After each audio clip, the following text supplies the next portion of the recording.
Hi, and welcome to another edition of One on One. I'm Rich Wells, the Public Information Officer for the City of Glendale. Well, the 17th Annual Glendale Cruise Night Car Show and Street Party is just around the corner, and this year's event, without a doubt, promises to be one of the biggest ever. Over 450 pre-1979 classic cars and trucks will be on display. Headlining this year's entertainment will be rock and roll legend Chubby Checker. And not only will Chubby be performing his hits, there will be something special to this year's performance. Here to tell us more about this year's event is Brian Beirne, Mr. Rock and Roll. Brian, thanks for joining us. Rich, always a pleasure. Nice to be here. Yeah, great to have you back again this year. You are planning out our entertainment once again for our Cruise Night event. And I got to tell you, this year it sounds like it's going to be probably the biggest we've ever had. You know, we've grown quite a bit over the last, this is number 17 for Cruise Night. And as you will recall, we started very small, and we've grown now to crowds, you know, well in excess of 35,000, 40,000 people.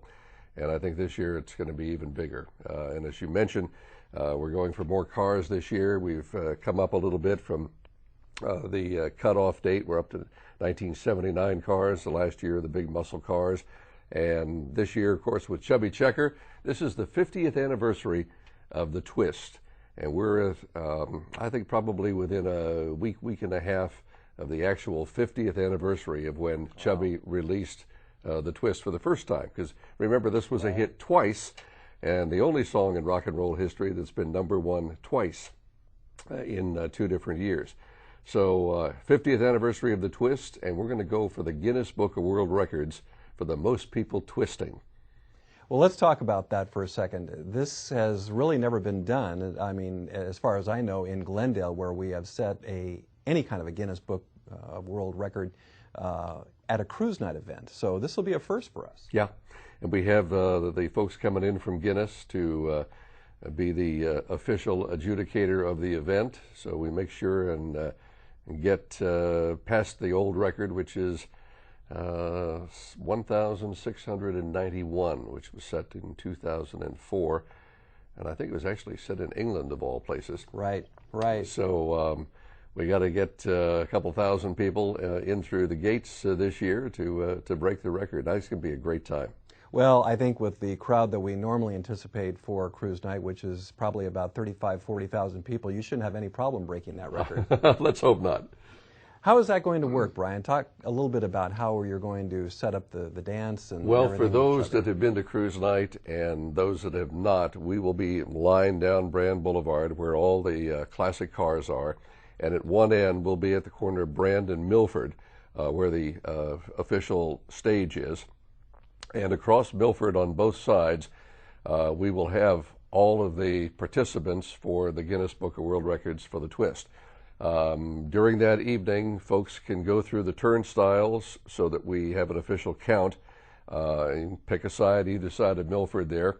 And once we get past our 1,691, I don't know how many we're going to get in there, but it's, you know, it's something special for everybody to come and be a participant for this great event and say, I was there and helped set the record for the Guinness Book of World Records for the Twist. Well, especially for the baby boomers who grew up with the Twist and Chubby Checker. They remember back in the 60s when that was popular. And, you know, the Twist really did change the way, you know, people danced in events. Absolutely. And it got the adults dancing. And if you remember, they had the Peppermint Twist with Joey D and the Starlighters. And then, you know, Jackie Kennedy and all the socialites from New York said, oh, there's something happening down here. So, you know, we got the adults into the Twist along with the kids. Now, you were talking a little bit earlier about how the Guinness people, they actually bring a representative in to monitor what happens at an event to make sure it's correct, right? You could ask for that, and we did. We wanted an official person here, and of course Guinness is in England, so we've got a traveling Guinness adjudicator to come in just for this day and for the event and we'll be there with stopwatches and the whole kit and caboodle. So, well, we should mention our crew here at Channel 6 will be videotaping the event, who also documented as well. Yes. So that should be very interesting to see that happen. And of course, we can't forget, you know, Chubby is going to be up there doing all of his old hits. Do you want to talk a little bit about that? Well, true, and we also have to do, and there's a time limit with the Guinness. We have to do it for 5 minutes and 5 seconds. So get in shape before now Right. and July 17th Right. if you're going to partake. So 5 minutes of twisting. 5 minutes of twisting. That's what we have to do according to the Guinness records. So Now, Chubby will be doing that probably to start off. he'll be his doing it probably to performance. start off with, and then of course he has a great finish of his show, and he's in great shape, still twisting out there and on the road all year long, and just a marvelous performer. And of course he had Let's Twist Again, Pony Time, The Fly, Limbo Rock. A lot of people just associated him with the twist, but a lot of dance records. I mean, more dance records than anybody else in history. Well, and as you mentioned, which a lot of people don't realize, it was one of the only records, if I'm not mistaken, to reach #1 twice, correct? Yeah. That is an amazing feat. Yeah, and within a year and a half of each other. We just came back strong in '62 at the beginning, and Let's Twist Again. Yeah. Now, in addition to Chubby, we have some other performers. We do. We got a group called the Icons. Now, what the Icons is, it's kind of a super group, if you will. Members of the Standells that did Dirty Water, big hit in '66. The Trogs that did Wild Thing and Love Is All Around. Gentleman from Quicksilver Messenger Service that gave us Fresh Air, and a gentleman from the We5 that gave us You Were On My Mind in '65. So they'll do all their hits and a great '60s package. Oh, that'll be great. Now, they're going to kick things off at 5:30, is that right? They'll kick it off at 5:30, and then at 7 o'clock, a very exciting show called Surfin' Safari. And what these guys are, they're the ultimate tribute to the Beach Boys. And this is not just like five guys from a garage singing Beach Boy songs. What they've done is recreate what it was like to see a Beach Boys show circa '63 to '67, right in that important time frame when the guys were the original guys and top of their game. And I was there. I mean, I knew and worked with the original Beach Boys in '64. So when I saw these guys, I was extremely impressed because they've got, there's a million Beatle groups out there, tribute groups, but there's very few doing what these guys do, and that is the harmonies. And they've got it absolutely nailed to a T. Not only the outfits, I mean, they've got the original striped shirts and the boots and the original amplifiers and Fender guitars, but most of all, it's the sound that is important. And they've recreated a Beach Boys show circa that time frame, and just a terrific act to watch. I heard a little bit of that, and I was very impressed with how much they did sound like the Beach Boys. It was just amazing. So we got the Icons at 5:30, the Surfin' Safari at 7 o'clock, and then Chubby comes on at 9 o'clock. Correct. And we have a celebrity judge again this year? We do, and then, of course, in between that, before 9, we've got to get everybody through those turnstiles on both sides. So, it's a great spot. I mean, you'll be up close to the stage and be able to twist. And celebrity judge this year, our old friend Kent McCord, who, of course, was on Adam 12 all those years, and just a great guy, and everybody loves him. Now, Kent was here a couple of years ago, and he seemed to really enjoy the event. Oh, he did, and we talk often. He's an old friend, and he's very excited about coming back and doing this all over again with us. Now, in addition to the entertainment, of course, we've already talked about the cars. There's a whole lot of other things going on as well, Brian. They have the awards that are given out to all the car entrants and such, and that seems like a fun part of the event, too, because these people come from all over the state of California with their classic cars. Yeah, and as a guy that used to have classic cars, they're very special, and they're dear to your heart, and you spend a lot of money on them. So, there's some incredible cars that come out. And I'm sure this year, I know we have a lot of brand new participants that are coming this year. So it'll be exciting to see what they bring. Well, there'll be over 450 classic cars and trucks on display, and we should let people know that if they would like more information on the car show or the entertainment, they can go to our website, and that's listed on our screen here. It's www.ci.glendale.ca.us. And now people can also download an entry form for their car right from the website. Is that right? That's correct. So there are a lot of ways to participate, whether or not you want to bring your car, whether or not you just want to come and have fun. It really is a fun family event. It is. And, there's never any problems. And you see so many families out there bringing your kids up on good old rock and roll and classic cars. It doesn't get any better than that on a beautiful summer night in Glendale. Now, your specialty really these days, Brian, you travel around a lot of these events, so with the entertainment. How many events do you do a year? All depends. I mean, this year we're probably already doing over 30 events, so that's exciting. Still out there and still having fun. You still working with a lot of the rock and roll people that Sure. you grew up with? Yeah, a lot of the guys, the Kingsmen that did Louie Louie, the Four Preps that did 26 Miles, just many of them, and a lot of the guys are still out there, still sound great. You seem to really enjoy it. I do. It's been a great career, great life. Couldn't have asked for anything better for a kid from dirt and gravel road in Oregon that walked off one day and said, I'm going to go make something myself in life and see what life brings.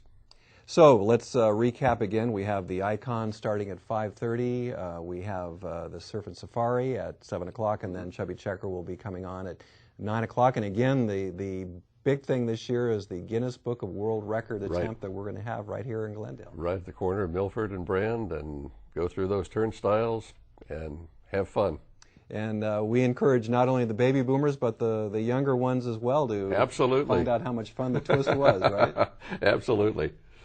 We're going to talk a little bit more about your involvement with radio and rock and roll, Brian. We're going to take a break first. We'll be back with more one-on-one right after this. Everyone knows that garbage belongs in a garbage can. But in 2009, a total of 1,387,521 pounds of trash and recyclables were picked up during the California Coastal Cleanup Day. For the past 5 years, these numbers have grown, and for the past 24 years, cigarette butts were the most littered item. Did you know that most of the trash that ends up in the ocean is a result of urban runoff? That means that whenever someone litters in Glendale, their trash ends up in a storm drain. All Glendale storm drains lead to the Los Angeles River. The LA River empties into the ocean, our local beaches. Please, help us keep Glendale and our planet beautiful. Stop littering and adopt the neighborhood you live in. Visit cleanupglendale.org to find out how you can help. And remember, don't trash Glendale.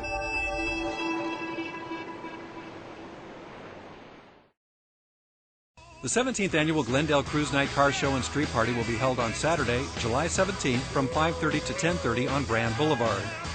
Headlining this year's entertainment will be rock and roll legend Chubby Checker. In honor of the 50th anniversary of the Twist, the city will attempt to set a Guinness Book of World Records having the most people participate in a Twist event. Also appearing on stage will be the group Surf and Safari, the ultimate tribute to the Beach Boys. And also appearing will be the Icons. This year's MC will be K-Earth legend Brian Beirne, Mr. Rock and Roll.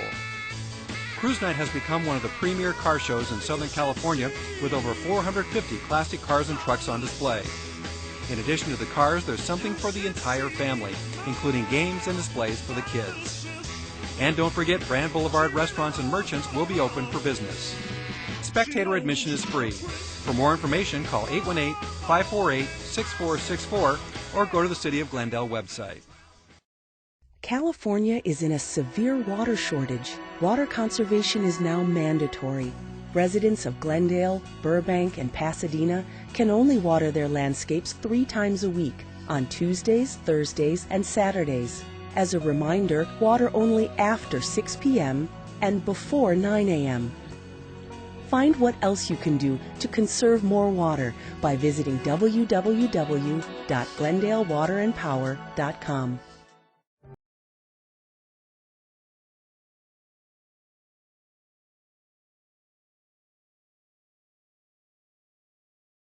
Welcome back to One-on-One. Today we're talking with Brian Beirne, Mr. Rock and Roll, who is coordinating this year's entertainment for our 17th Annual Cruise Night Car Show and Street Party. And Brian, we were talking in the first half of our program today, just another great lineup of entertainment this year. You want to go over that lineup one more time? And Sure. So people can We've got the Icons, which will kick it off at 5:30, a super group made up of guys from the Standells that did Dirty Water, the Trogs that did Wild Thing, the We Five that gave us You Were On My Mind, and Quicksilver Messenger Service that gave us Fresh Air, followed by the ultimate tribute to the Beach Boys, a group called Surf and Safari, and then Chubby Checker, the 50th anniversary of the twist and going for the Guinness Book of World Records for the most people twisting. Yeah, and that is going to be just amazing to see how that all turns out this year. Let's talk a little bit about your history with radio and rock and roll, Brian. You, of course, a lot of people remember you from your K-Earth days, but you started out radio long before you reached K-Earth, right? Long before, you know, it was old saying in radio, see the USA in your Chevrolet. So you keep your bags packed and you U-Haul and go. I mean, I think I probably did 13 radio stations before I hit K-Earth. And of course, 29 years there at K-Earth and set the national record for longest run doing middays by anybody in FM history. Great run. Started out, you know, first thing I did on radio, I was 13 years old, but you know, went through Cleveland, Chicago, San Francisco a couple of times, Sacramento 3 times. I liked Sacramento. A lot of spots in Oregon when I first started out, in Seattle, Salem, Eugene, various little towns, and so it was a interesting career. You know, I had a point where, I mean, I did everything over the decades. I was a news director, a newscaster. I actually won the Newscaster of the Year award nationally. I was up for it 3 times and won it. Up for Radio Personality of the Year. I was a TV weatherman for the ABC outlet in Cleveland. I worked for Channel 11 here, Fox. I think it was then Metro Media. You know, they sell them and change them every week.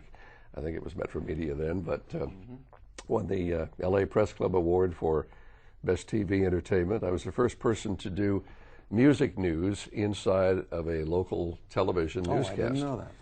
So did that for 3 years, and so a lot of stuff. Program director and radio personality, and just as a couple of my daughters said, Dad, you really never had a real job. You know, you just went in and played records and had fun every day, right, and came home. So I said, well, there was a little more to it than that, yeah, but yeah. They think that Dad really didn't have a job. Well, and during that period of time, you had an opportunity to meet a lot of these great rock and roll performers that you work with today. Yeah. What a great experience that was. Oh, yeah. I mean, it's like the Kingsmen. I mean, we've known each other since we were 15 years old, and you know, a lot of the rock and rollers in those days were all young kids. I was a young kid on the radio, and these guys were bringing the acetates down and saying, hey, we just recorded this at noon. What do you think? Right. So right. Now, I should mention, and a lot of people don't realize this, but you have a star on the Walk of Fame. I do. I received my star, knock on wood. I mean, it was a great day in 1991. And interestingly enough, back, I think probably 30 years before, 1961, I think it was the second year that they had the stars. I think they put them in 1960. And I wanted to be an actor. And I remember walking the boulevard with my dad after they put in the second set of stars. And, you know, my goal was Hollywood someday and to be an actor. And he said, well, you work hard, son. You give 110%. And, you know, walk the straight and narrow. And maybe someday you'll have a star here on the Walk of Fame. And I never forgot that. I mean, it wasn't really a goal, but when I got my star, I actually, my dad was dying at the time, and he didn't live to see it. But he, you know, I told him that I was going to get a star. I don't think he believed me, but he said, sure you are. He said, you're just telling me that because I'm dying. I said, no, I'm seriously, Dad, I am getting a star. He says, yeah, right. So, but, you know, that day I kind of dedicated it to Dad because he was very supportive of my career and, yeah, you know, what I did in life.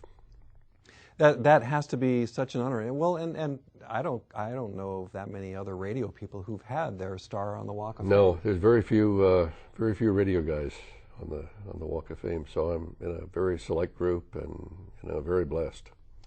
Your time on Cairth, talk a little bit about that. I'm sure you had some fun times, not only just being on the air, but of course, again, meeting all these different people. Oh, yeah. And, you know, I did a lunchtime show of Lunch with Mr. Rock and Roll where we'd have everybody from Elton John to whoever was going to, you know, in town or wanted to be on the show. And people today can't relate to this the way radio is. But even a top 40 station, and especially if you were in a smaller market, you read a 5-minute newscast at the top of the hour, and then you went back into playing the hits. Right. So, you know, Revere and these guys always used to like to walk in while I was doing a newscast and light my copy on fire or take it out of my hands and walk in the next room and wave it to me, shoot me with shaving cream or whipped cream, just to crack me up. Right. So, I mean, it was a lot of fun things like that. Now you also transitioned ultimately into doing the Legends program. Talk a little bit about that. I wanted to create more or less kind of what Alan Freed did in the 50s in New York and Cleveland with the large stage shows. And nobody had done that since Freed, and he really was the originator and creator of rock and roll. Now, granted, everybody then was brand new, but what I wanted to do, the West Coast didn't get a lot of shows. The shows in the 50s and 60s were pretty much on the East Coast, the Midwest. We didn't have a lot of venues here. We didn't have any big shows. They tried a few in the Hollywood Bowl in the early 60s. But rock and roll shows were relegated to armories across America, VFW halls. That's where you played, or skating rinks. There were no forums. There were no large 5,000 seat, 6,000, 10,000 seat venues. Right. So what I wanted to do, I had an opportunity to go to the Greek Theater and say, here's what I want to do. I want to do a Legends of Rock and Roll, all the great stars that we never got to see except on television. I want to find them, bring them back. I did 12 years there. We did 120 different artists, people that hadn't been seen in years, worked in years.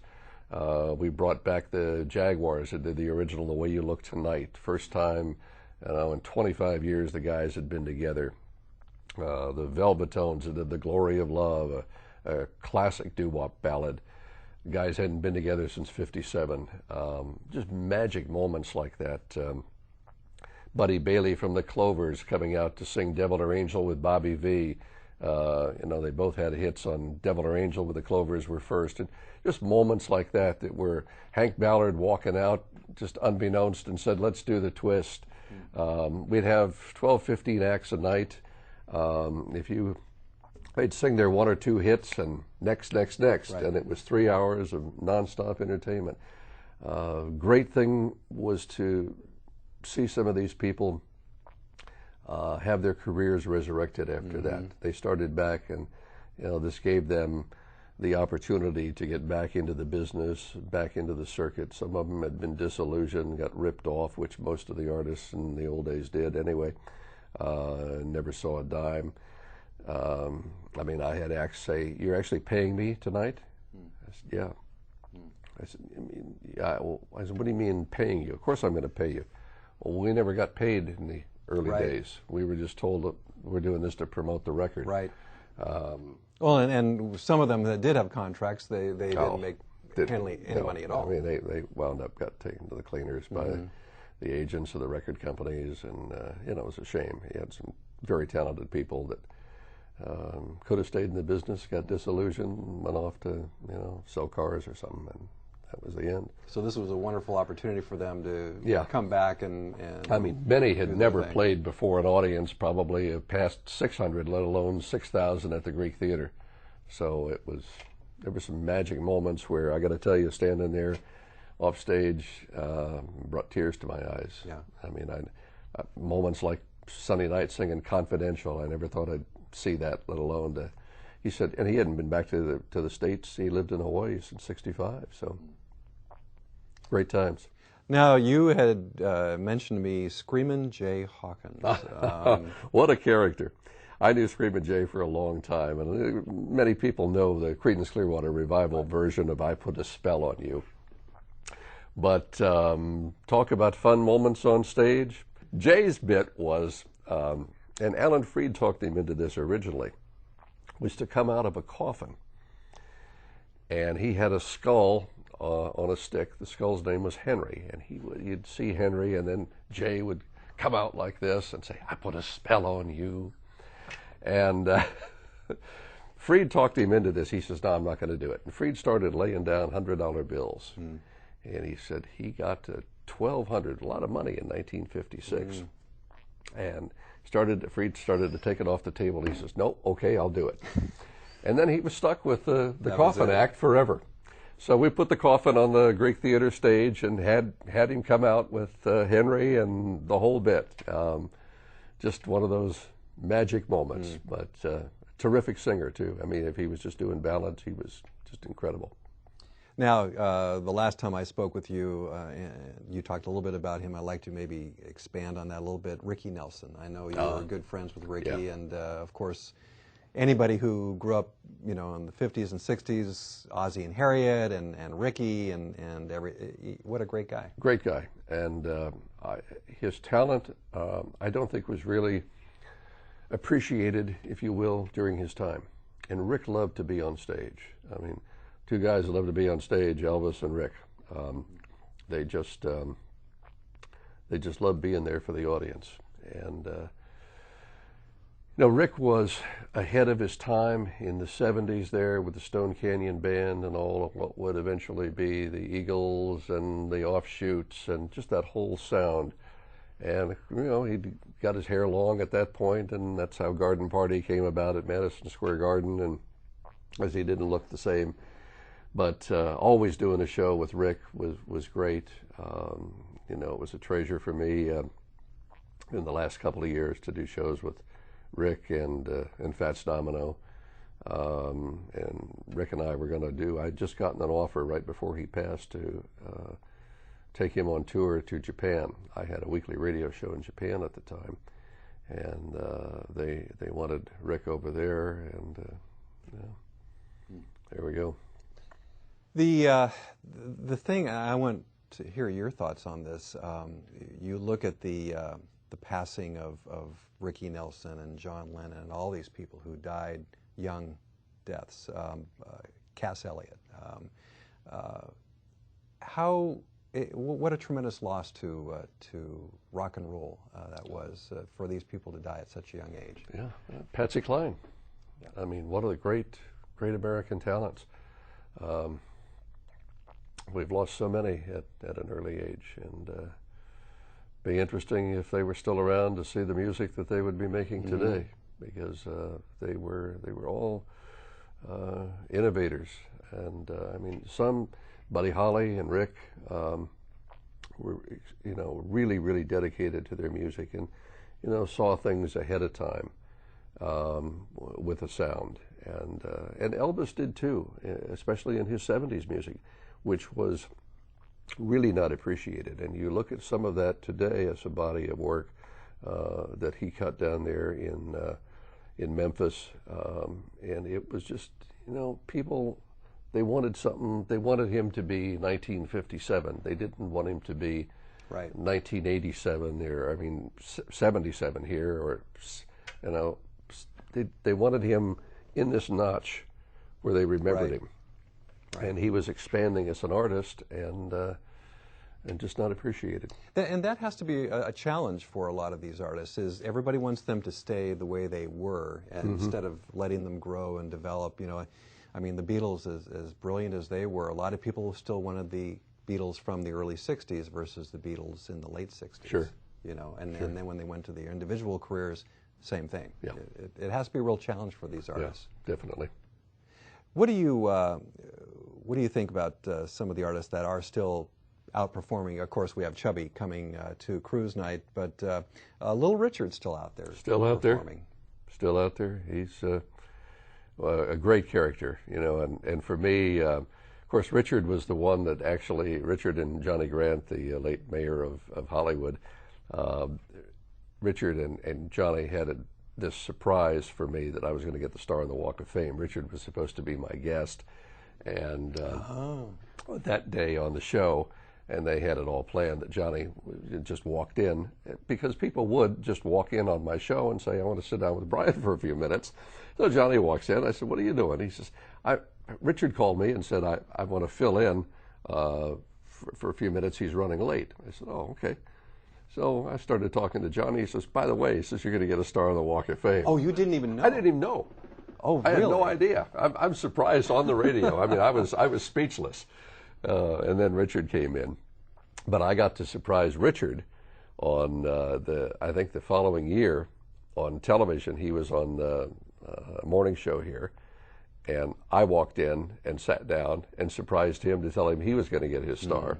And then I got to give him his star on the Walk of Fame, which was another great honor for me to do. Yeah, absolutely. Who else is performing these days that you really enjoy watching them to work, Brian? Boy, you know, there's so many guys that are still out there. You know, we're down to, the roster is getting smaller. It is. It is.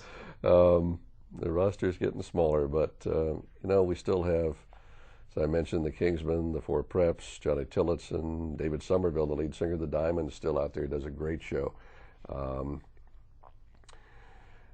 Just off the top of my head, I don't know, I have to probably look at my roster at home, but you know, we've lost a lot of great guys in the last couple of years. Yeah. And it's you know, Al Wilson, who did the show for us a few years Yeah, ago, passed away, you know, a few months after the show. Right.